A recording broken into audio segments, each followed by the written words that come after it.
Al, I guess the first question is very simple and straightforward. Who are the Green Bay Packers in your opinion? I think they're a pretty good team. I think they are being undervalued by some people in terms of the preseason prognostications. There's some mystery around the team, obviously, because Mike McCarthy is not there for the first time since 2005. So with a new head coach and a new system, but the same old quarterback who I think is pretty good. Yeah. So I think a lot has been made of, how's it going to work in the new system and all of that. But when push comes to shove, Aaron Rodgers has played a little bit of football. Yes. And I don't expect this to be that big of a deal for him to fold into whatever the system is. He's pretty good. He gets up to the line of scrimmage, and I think he generally has a pretty good idea of what he wants to do. He can audible. I know a lot has been made about how's this going to work, but I think it's going to work pretty well. I think for the Packers, a lot's going to be about the defense this year. Yeah. Because last year, statistically, they weren't that good. They ran, I thought, a pretty good system with Mike Pettin, kept him. So I think a lot's going to depend on defense and finding a little depth at wide receiver behind Devontae Adams. Just from what I've seen, Al, in training camp, it looks like their defense is better. Do you feel that they have more ball hawks? Do you feel like this could be a different Packers defense to a degree? They hope so. There's no question about that. You never know until you get in there. Obviously, in free agency, you went out and you get a couple of outside linebackers. You lose Clay Matthews and Perry is not there anymore, and you make some changes in the secondary, and you let Daniels go, which I thought was really interesting because he's a guy you figure, if you don't really follow the team day in and day out, you're going, Mike Daniels is out of there. So, look, the people inside know more than the people outside, so they had to know what they were doing in that regard. Otherwise, you keep them. So it's going to be a different defense with a really good defensive coordinator. It'll be interesting to see what kind of a system they run. But I think the Packers are positioned to be a lot better than 6-9-1. I mean, last year I think it was a one-off. I think one of the most amazing things last year is that the Green Bay Packers did not win consecutive games. When's the last time that's happened? It's been many, many years. So there's a lot of, I'd say, mystery, but I think maybe the better word is intrigue around this year's edition of the Green Bay Packers. So you feel, Al, that they're a little bit closer to being a contender, or maybe this is a rebirth rather than the end of an era or a run? I think they're close to, I think they're definitely a contender. I mean, the division is really good. Minnesota, they're another team that I'm curious to see how that plays out. Right. Last year coming up a little short.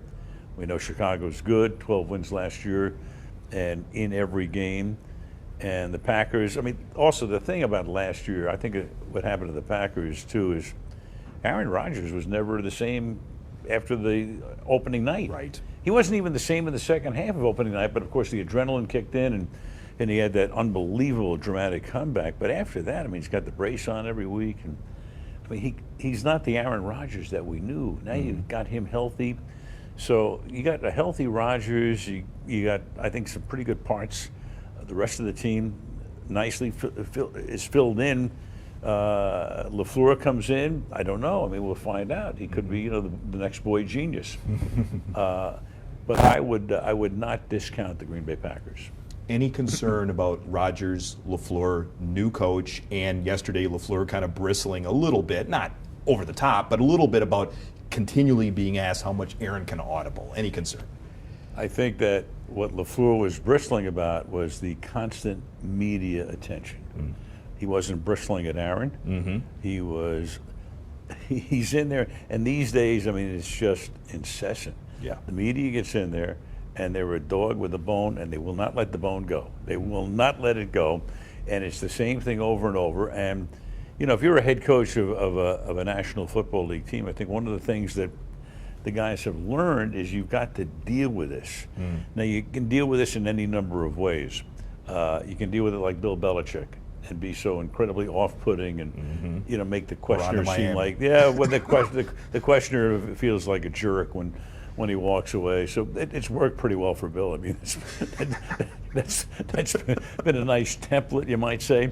And there are others who, the younger coaches, like a Sean McVay, who I have a tremendous amount of respect for out in Los Angeles, and he's very engaging. He's a good guy. He doesn't want to make anybody feel like a jerk, and so he'll answer the same question over and over and over.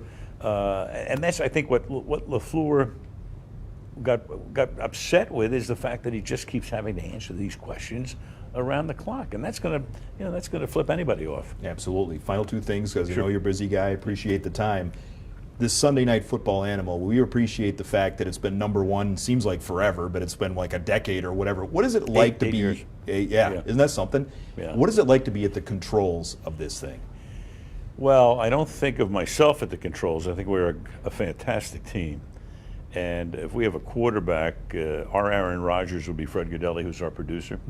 And we kind of work around Freddie and Drew Esikoff, our director. And I've been with Fred 19 years, Drew for 20 years. Chris Collinsworth, 11 years. Michelle Tafoya, 11 years. Right. So we're a team, we're a group. We get to the line of scrimmage, and if we're going to audible, everybody knows where everybody else is going.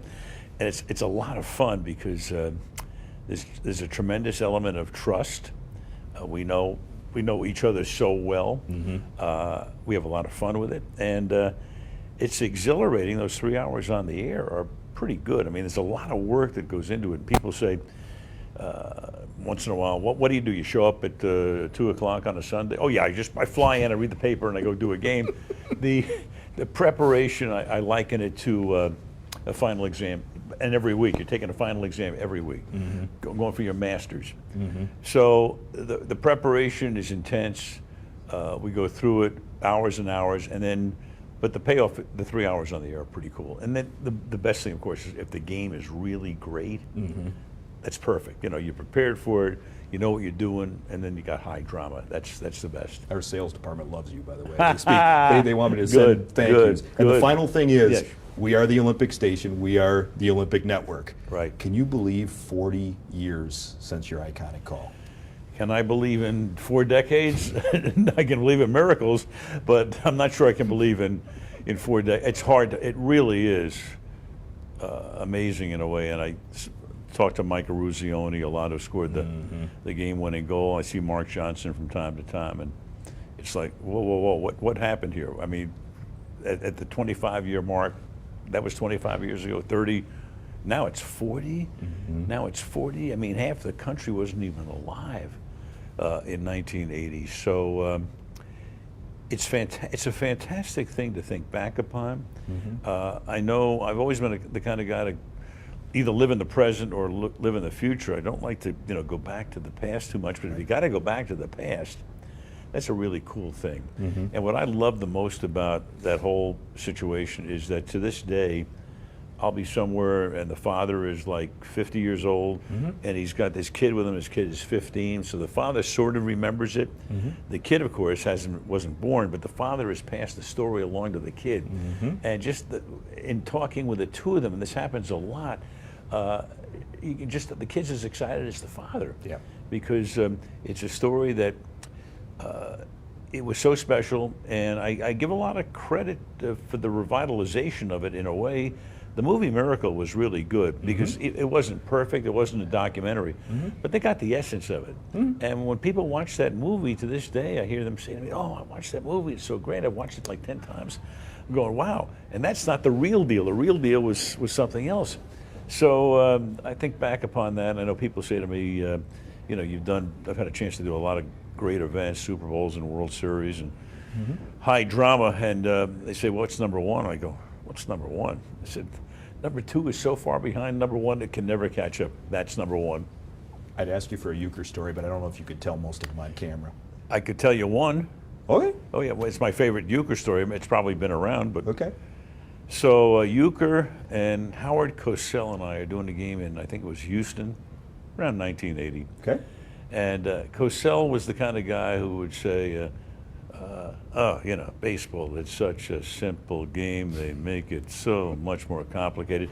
But Howard would always call for a bunt in a situation where you wouldn't bunt. So we're down there, and you wouldn't bunt in this situation, and he's talking about it. Euchre says, well, Howard, I think considering these circumstances with a guy on deck and who's in the bullpen and where we are, so I'm not sure that you'd really want to think about a bunt. Okay? chides him mildly. Now, Euchre is going to get chided mildly by Cosell. And Howard says, okay, Euchre, I get your point. You don't have to be so truculent. You do know what truculent means, don't you? And without hesitating, Euchre says, Howard, of course. If you had a truck and I borrowed it, it would be a truculent. That is Bob Uecker. That's awesome.